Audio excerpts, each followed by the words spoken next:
The proposed budget for the fiscal year 2024-25 is being passed today with an opportunity to turn the black money into white. The government has set a target of bringing down inflation to 6.5% in the new financial year. Earlier, the National Parliament passed the finance bill on Saturday. The size of this year's budget has been estimated at 7,97,000 crores. The deficit in the overall budget has been estimated at 2,56,000 crores.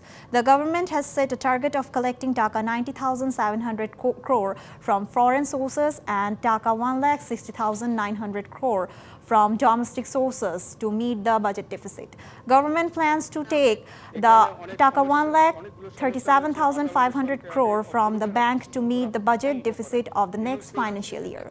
Apart from the banking sector, the government plans to take Taka 23,400 crore from the non-banking sector. Out of this, 15,400 crore will be taken from saving certificates.